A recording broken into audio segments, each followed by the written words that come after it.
$500,000. In Dubai, that is a luxury two-bedroom apartment in Business Bay with a Burj Khalifa view. In Miami, a one-bedroom condo in Edgewater where your HOA alone costs more than most people's rent. And in Bangkok, a penthouse level two-bedroom in one of the world's most exciting cities, with money left over. Same budget.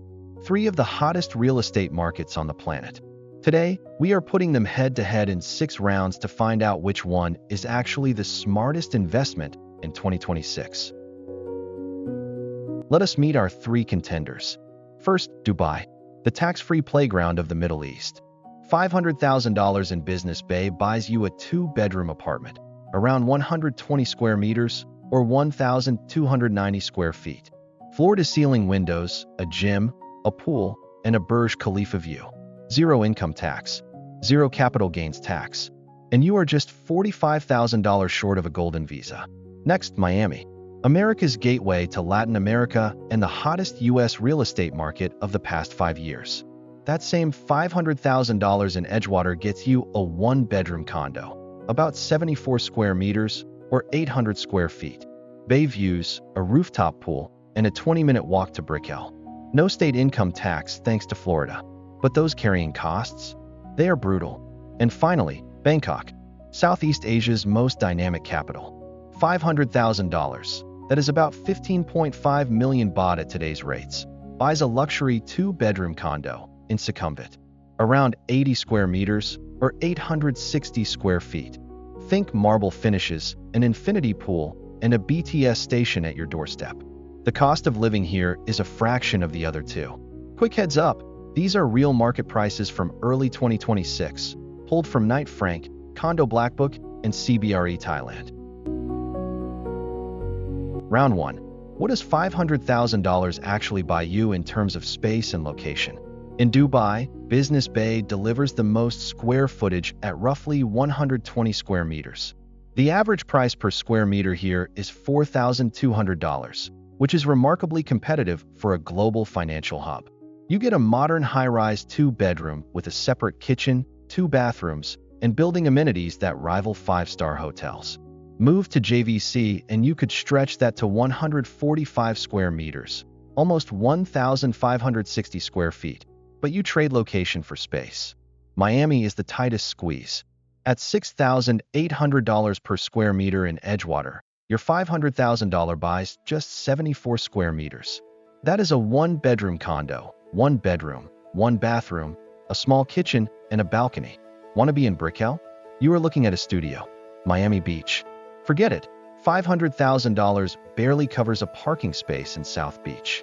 Here is something most people miss about Miami. The building you choose matters more than the neighborhood. 2 condos on the same street can have a $500 per month difference in HOA fees just based on the building's age and reserve status. Bangkok splits the difference. In Sukhumvit, the prime expat corridor, $500,000 buys around 80 square meters of luxury living.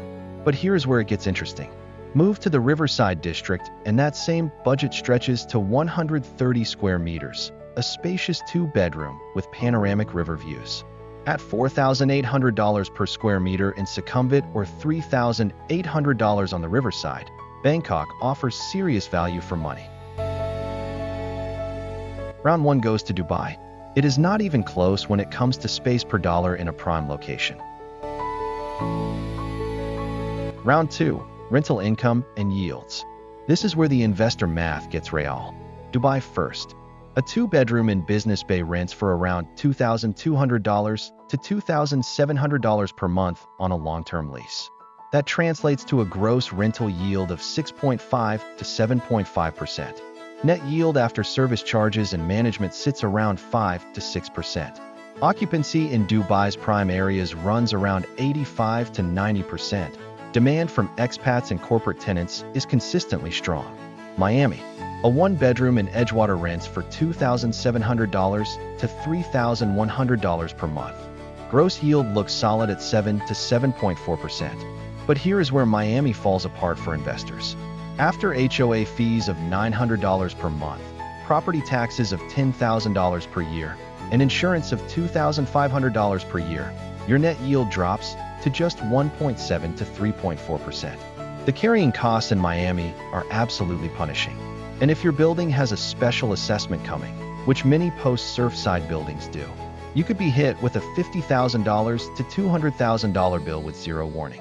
Always ask for the building's reserve study before buying. If the reserves are underfunded, a special assessment is not a question of if, it is a question of when. Bangkok. A luxury two-bedroom in Sukhumvit rents for $1,770 to $2,100 per month. Lower in absolute terms, but the costs are also microscopic. Common area fees run just $150 to $230 per month. Property tax is under $2,000 per year. Net yield lands around 3 to 4%. Not the highest, but the expenses are so low that your cash flow stays healthy. Round 2 goes to Dubai. Best gross yield, best net yield. Dubai leads 2-0. Round 3, capital appreciation. Where is your $500,000 going to grow the fastest? Dubai has been on fire. Over the past 5 years, prime areas like Business Bay have seen 60 to 85% total appreciation. But the party is slowing down. Knight Frank projects just 1 to 3% growth in 2026, and Fitch has warned of up to a 15% correction as 210,000 new units hit the market through 2027. Dubai is cyclical. During the 2009 crash, prices dropped 50% almost overnight. The upside is real, but so is the risk. Miami has been similar. 5-year appreciation of 60 to 70%, or roughly 10 to 12% annualized. But the market has already started cooling. Condo prices are down about 12% from the 2022 peak. Days on market have stretched to 90 to 105. Analysts forecast 3 to 4% growth in 2026, a far cry from the pandemic boom years. Miami is normalizing into a buyer's market, which is actually good news if you are buying now. Bangkok has been the tortoise in this race. Total 5-year appreciation of just 12 to 15%, or about 3% annualized. But prime CBD areas like Sukhumvit have done better, 5 to 6% per year. And Thonglar, the ultra-luxury district, has seen up to 36% growth in a single year. Bangkok is a slow burn, not a quick flip. Round 3 goes to Miami. Best long-term appreciation track record and a correction that has created a buying opportunity. Score: Dubai 2, Miami 1, Bangkok 0.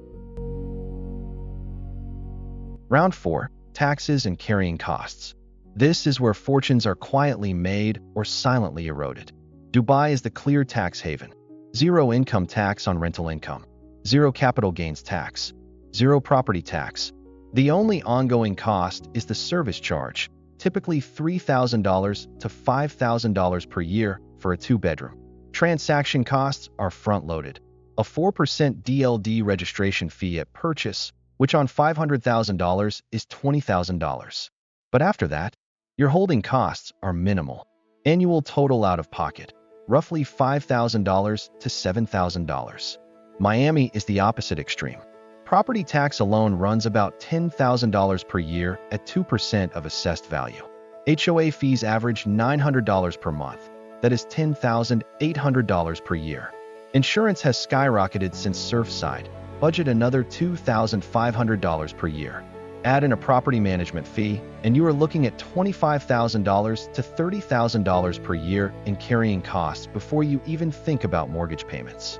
For every $1 you earn in rent, Miami takes back 60 to 70 cents in expenses. Do not buy in any Miami building older than 2010 unless you have personally reviewed the reserve study and the 40-year recertification report. The post-Surfside regulations mean older buildings are ticking time bombs for special assessments. Bangkok sits in the sweet spot. Common area fees run $1,800 to $2,800 per year. Property tax for a rental property is 0.3 to 1.2%, which on $500,000 works out to roughly $1,500 to $6,000 per year. Rental income tax for non-residents is a flat 15% withholding. Total annual carrying costs, about $6,000 to $10,000. Not as cheap as Dubai, but far less painful than Miami. Round 4 goes to Dubai. 0 taxes, minimal carrying costs. It is now Dubai 3, Miami 1, Bangkok 0. Round 5, Lifestyle Value and Foreign Ownership Rules. Dubai welcomes foreign buyers with open arms. Foreigners can own freehold property in designated zones, and Business Bay is one of them. Spend $545,000 and you qualify for a golden visa, a 10-year residency with full work rights. Dubai's infrastructure is world-class. No crime to speak of. A direct flight to almost anywhere on Earth. The lifestyle is undeniably premium, but it is also expensive. A coffee costs $7. A basic dinner for two runs $80 to $120. The tax savings evaporate quickly if you are not earning locally. Miami has 0 restrictions for most foreign buyers. No special permits, no quotas, no residency requirements. You buy, you own, simple. Florida has no state income tax, which makes it attractive for U.S. tax residents.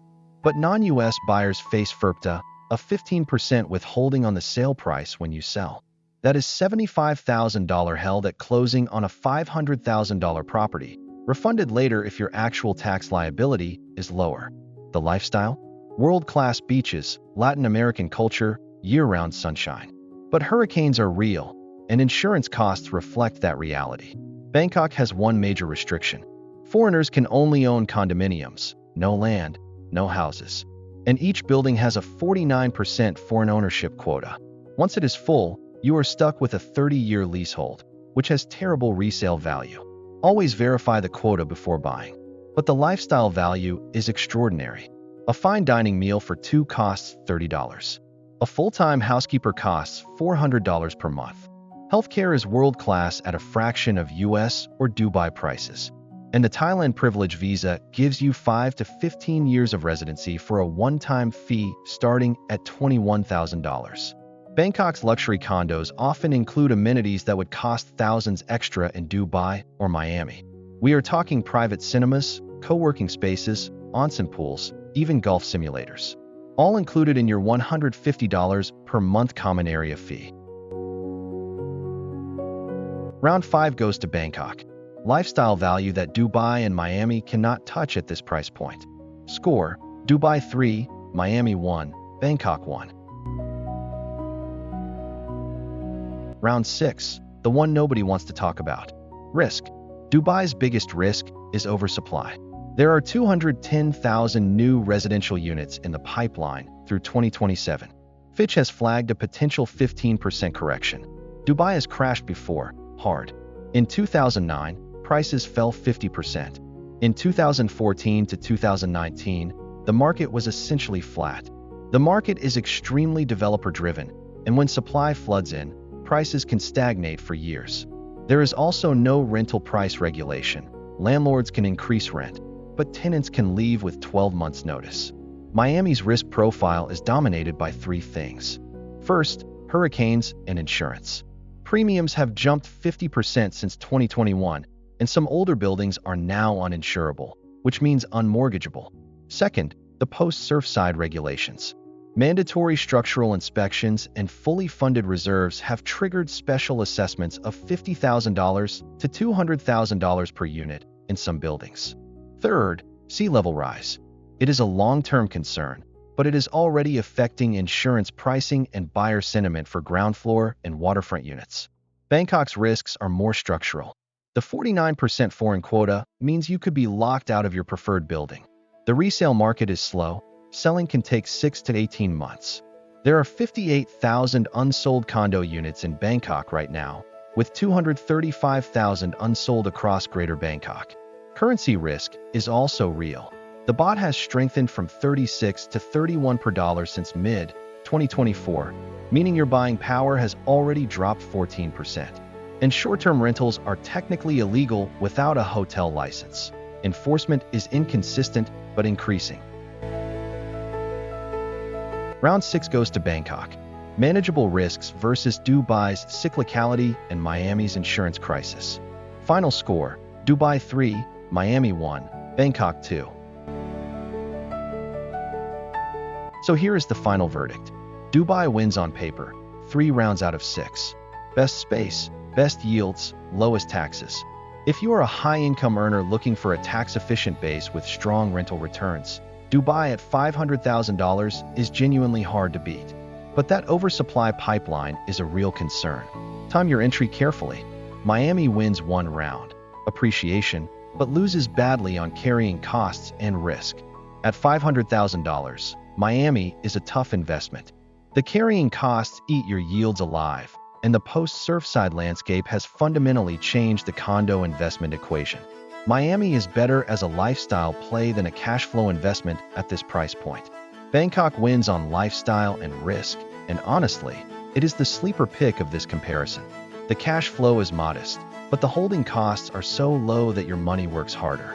The lifestyle is unmatched. And at $500,000, you are buying into prime succumbent luxury that would cost $3 to $5 million in Manhattan or London. The foreign ownership rules add friction, but if you do your homework on the quota, it is a compelling long-term hold. If I had $500,000 and wanted maximum rental return, Dubai. If I wanted long-term appreciation in the world's strongest economy, Miami, but only in the right building.